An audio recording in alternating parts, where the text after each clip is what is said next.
Hi, boys and girls. Today we're going to be doing a comparison on frog and toads. And what you see here is called a Venn diagram. And a Venn diagram is used to find similarities and differences between two topics. So our topics today are frogs and toads. And as you can see here, there is one big red circle here. Okay, and I have frogs written kind of on the outside of the circle. And then you see there's a blue circle that's overlapping with the red circle. So on the outside of the blue circle, we're going to be putting characteristics of toads that I have on these post-it notes. The yellow post-it notes will be the characteristics of the toads, and the green post-it notes will be characteristics of the frogs. Where the blue circle overlaps with the red circle, that's what they have in common. This area here in the middle is everything that's similar between both frogs and toads, and I'll be putting blue post-it notes in that inner part of that, the middle part of the two circles. All right, so let's start with the eyes. Okay, so frogs have bulging eyes. Their eyes bulge out. On the other hand, toads' eyes do not bulge out. Frogs have longer, slimmer bodies. They're kind of more athletic looking than toads. Toads have shorter, stumpier bodies. They're rounder. They actually look like their legs are shorter, so they are like closer to the ground than frogs. Because frogs have longer, slimmer bodies, they also have longer legs, and their longer legs allow them to be excellent jumpers. On the other hand, toads, we said that they have short, stumpier bodies, which also makes their legs shorter, and they don't jump the same way that frogs do. They actually crawl more on the ground, and they take small hops. Frog skin is very different texture than toad skin. Frogs have smooth, slimy skin. Their skin actually always looks wet, even when they're on land. The toad skin is dry and bumpy. It's kind of warty looking. Does not have that wet, smooth, slimy appearance. The eggs are different between frogs and toads as well. Frogs lay their eggs in gooey lumps, one big lump of eggs. There's hundreds and hundreds of eggs that they can lay at a time, and it's in one big pile. The toads lay their eggs kind of in like strings. It almost looks like a chain when you see them, and I will be showing you pictures of these on our next Venn diagram slide, where all of these post-it notes will be replaced with images so you can actually see the differences in the photographs. Frogs, because their skin needs to stay moist all the time, they need to live near water to survive. So they have similar habitats, but frogs don't stray very far from the pond's edge.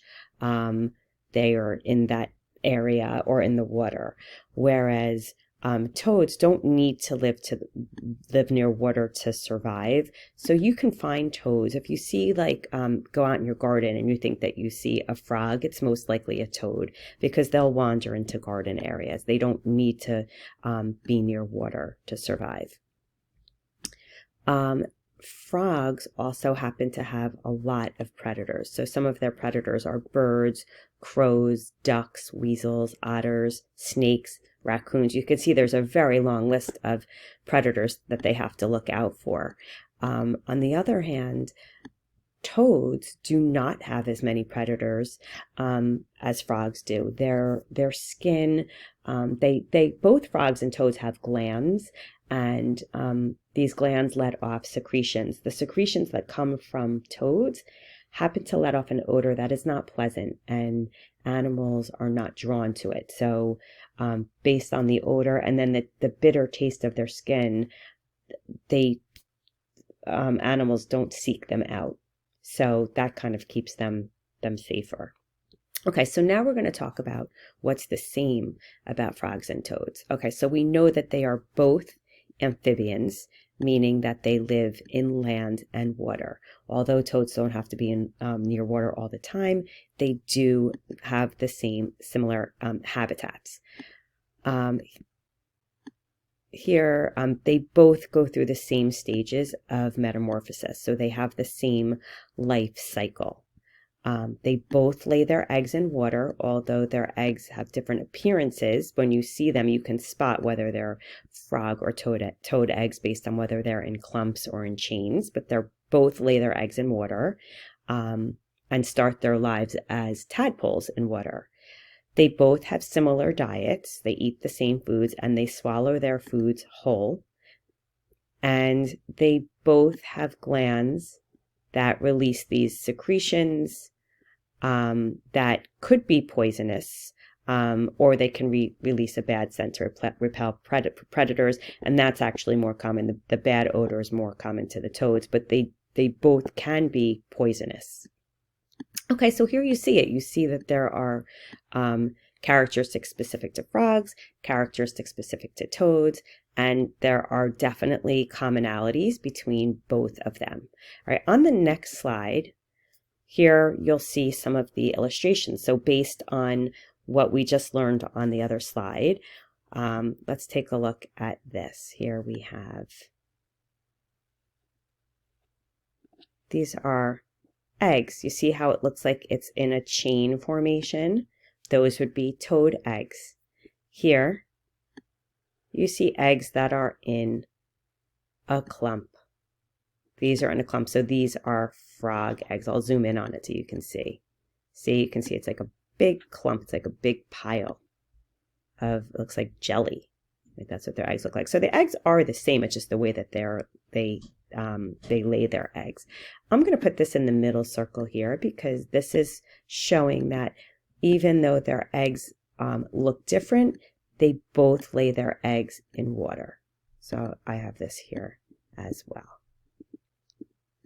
Okay, here are predators. These are predators of the frog. Now we said the frog has lots of predators, right? So I'm going to put these in here. We have owl is a predator. We have raccoons are predators. We have snakes that are predators.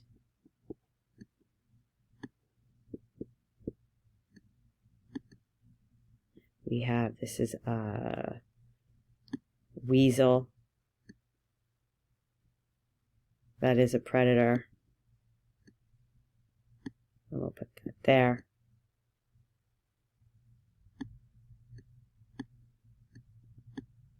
Oops, sorry about that. Okay, now over here we have an example of a frog. So we'll put frog here, and I'll zoom in on this so you can see it. Okay, and here you see the frogs in the water, and you can see the long legs, right? A slimmer, leaner body, and you see the bulging eyes. I'm gonna make that a little bit smaller so I can move it back in here so you can see it a little closer. And this here is a good example of the toad. You see that? I'm going to zoom in on it for you. You see he has like the wartier skin. It's like warts. He's also more, the color is different. I should point that out as well, because they need to be able to camouflage into their habitats, right? So they might spend more time in like the woody areas around the ponds or into gardens. So they need to kind of camouflage with like the leaves and the soil on the ground, right? So they have that more brownish coloring. Here, I'll move this over here. But I also am going to put in the center here that they have similarities, that they are both amphibians. So here we have toads and frog. I'll zoom in on this. Here, see? Toad and frog. You can see them right next to us here. Look at the difference between the legs, the length of the legs here. See how short his front and back legs are? He's kind of stumpier. Look at the coloration. You can see that he looks like wet, right? He's not in the water, but his body has that like slimy appearance. Okay, and these are amphibians. So I'm going to put them all in the center of the circle here because these are other examples. They are related to frogs, right? We have a salamander. This is Sicilian. That's also a salamander. It's also an amphibian. So we have other examples of amphibians there. And here, we'll put this guy here as well as an example of an amphibian too. Another type of salamander. Here, this shows that they have these glands that allow for secretions. And we said that both frogs and toads have these glands that could be poisonous, that could be we have poisonous frogs and toads, right? And they release those glands. The toad's glands release those odors, those secretions, which actually keep them safe from other predators. Oh, and this guy here, he's a type of weasel. I'll put him over here. Okay, all right, so these are our similarities and differences. You can see them in person. Oh, we left this one over here too. This is the life cycle. I'm going to zoom in on this. This is similar. This is a similarity between both. We said that they both have the same stages of metamorphosis, and I'll zoom in the best I can over here. All right, so you can see they have the different stages here. So we have egg. These are the different chain eggs. This would be, a clump of eggs. We have the tadpole. When it's starting to grow, you can see it's getting bigger. It grows its back legs first, then it grows its front legs, right? Here we have it's starting to, the tail is starting to shrink up. It loses its gills, it gets lungs, and here it becomes a froglet. You can see it still has a little bit of a tail. Here the tail is completely absorbed by the body, and now you have your adult frog or toad. So that is the same for both. I'm going to put that right here in the center.